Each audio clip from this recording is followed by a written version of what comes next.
Hi hello నమస్తే. Movie makers ఛానల్కి మీ అందరికీ స్వాగతం. నేను మీ యాంకర్ జయంత్ నాథ్ శౌరి. ఈరోజు మనం తెలుగు సినీ పరిశ్రమలో తనకంటూ ఒక ప్రత్యేక స్థానం సంపాదించుకున్న గొప్ప దర్శకుడు కళా తపస్వి కె విశ్వనాథ్ గారి గురించి కొన్ని ఆసక్తికరమైన విషయాలు తెలుసుకుందాం. దయచేసి ఈ వీడియోని పూర్తిగా చూసి మీకు ఈ వీడియో నచ్చినట్లయితే కామెంట్ సెక్షన్లో మీ అమూల్యమైన అభిప్రాయాన్ని తెలియచేయండి. ఇంకా ఆలస్యం చేయకుండా వీడియోలోకి వెళ్ళిపోదాం. ఒక దర్శకుడు కేవలం సినిమా తీయడం మాత్రమే కాదు, ఒక సంస్కృతిని, ఒక కళను, ఒక సనాతన ధర్మాన్ని తన కెమెరాలో బంధించి దాన్ని అద్భుతమైన దృశ్య కావ్యంగా తరతరాలకు అందించగలిగాడు అంటే అది కేవలం దర్శకుడు కాదు, కళా తపస్వి.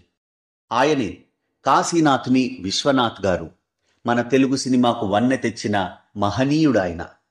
ఆయన జీవితం, ఆయన సినిమాల పయనం ప్రతి కళాకారుడికి ఒక శిలాలాఖ్యం. 1930లో గుంటూరు జిల్లా పెద్దపులివరులో జన్మించిన విశ్వనాథ్ గారి ప్రస్థానం కేవలం కెమెరా వెనుక మొదలవలేదు. ఆయన ఒకప్పుడు సౌండ్ రికార్డిస్ట్గా పనిచేశారు. శబ్దానికి, సంగీతానికి ఆయన ఇచ్చే గౌరవం అక్కడే మొదలైంది. 1965లో ఆత్మగౌరవం చిత్రంతో దర్శకుడిగా తొలి అడుగు వేశారు. ఆ సినిమాకే నంది అవార్డు దక్కింది. తొలి అడుగే ఆయన ప్రయాణంలో స్పష్టమైన మార్గాన్ని నిర్దేశించింది.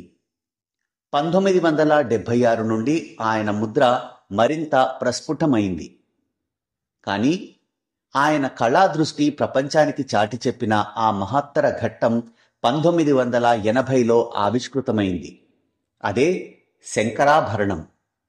ఎలాంటి కమర్షియల్ హంగులు లేకుండా కేవలం శాస్త్రీయ సంగీతాన్ని ప్రధాన కథాంశంగా తీసుకుని ఒక దృశ్య వేదంగా ఆయన తెరకెక్కించిన ఈ చిత్రం జాతీయ స్థాయిలో 4 అవార్డులను గెలుచుకుంది.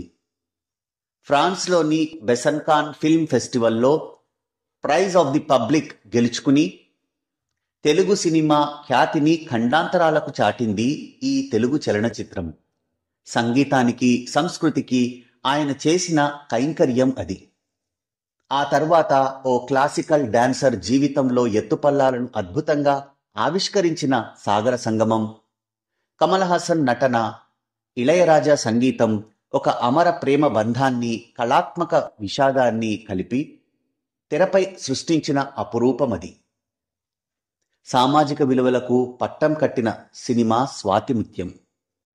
చిన్న వయసులోనే భర్తను కోల్పోయిన స్త్రీకి పునర్వివాహం అనేది సమాజంలో ఎంత అవసరమో, మానవ సంబంధాల గొప్పతనం ఏమిటో చూపించిన ఈ సినిమా భారతదేశం తరఫున ఆస్కార్ నామినేషన్ వరకు వెళ్ళింది. నృత్యానికి, మనసులోని భావాలకు ఉన్న అనుబంధాన్ని బంగారు తామరలా వికసింపజేసిన చిత్రం స్వర్ణకమలం. తన హీరోయిన్ల పాత్రలకు అద్భుతమైన నృత్య నేపథ్యాన్ని, భావోద్వేగాన్ని జోడించడం విశ్వనాథ్ గారి ప్రత్యేకత. శృతిలయలు, స్వాతికిరణం, ఆపద్బాంధవుడు వంటి చిత్రాలలో ఆయన కమర్షియల్ అంశాలను పక్కకు పెట్టి కేవలం కథాబలం, సంగీతానికే ప్రాధాన్యతనిచ్చారు. కళా తపస్వి కేవలం కళాత్మక చిత్రాలకే పరిమితం కాలేదు. ఆయనకు బలమైన సామాజిక స్పృహ ఉండేది. శుభలేఖలో వరకట్నం దురాచారాన్ని దుయ్యబట్టారు. సప్తపదిలో కుల వ్యవస్థలోని అంతరాలను ప్రశ్నిస్తూ జాతీయ సమైక్యతా సందేశాన్ని ఇచ్చారు. శుభ సంకల్పంలో గురు శిష్యుల అనుబంధం, ఇలా ప్రతి సినిమాలో తెలుగు సాంప్రదాయాలను, మానవీయ విలువలను పతాక స్థాయిలో నిలబెట్టారు. విశ్వనాథ్ గారి ప్రతిభకు జాతీయ, అంతర్జాతీయ స్థాయిలో గుర్తింపు లభించింది. 1992లో భారత ప్రభుత్వం పద్మశ్రీ పురస్కారంతో గౌరవించింది.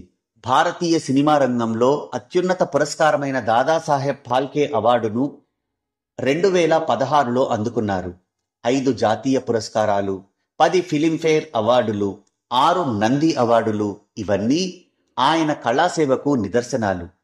ఆసక్తికరమైన విషయం ఏమిటంటే ఆయనకు నటన పట్ల ఎంత ఇష్టం ఉండేదంటే దర్శకత్వం నుండి విరామం తీసుకున్న తర్వాత శుభ సంకల్పం, నరసింహనాయుడు, సంతోషం వంటి చిత్రాలలో కీలక పాత్రలు పోషించి నటుడిగా కూడా ప్రేక్షకులను మెప్పించారు. సినిమాపై ఆయనకున్న ప్రేమ అది స్పష్టం చేస్తుంది. విశ్వనాథ్ గారి సినిమాలు కేవలం వినోదం మాత్రమే కాదు, అవి తెలుగుదనం, సంస్కారం, సంగీతం, నాట్యం ఇలా ఎన్నో కళలకు ఆలవాలాలు. ఆయన చూపించిన మార్గం, సాంస్కృతిక వైభవం, సామాజిక మార్పు ఆయన భౌతికంగా మన మధ్య లేకపోయినా ఆయన సృష్టించిన ప్రతి దృశ్య కావ్యం సజీవంగా మనతోనే ఉంటుంది. మనం ఆయన వారసత్వాన్ని గౌరవిద్దాం, స్మరించుకుందాం. మరొక్కసారి మరొక దర్శకుడి గురించి విశేషాలతో మిమ్మల్ని మళ్ళీ కలుస్తాను. అంతవరకు సెలవు.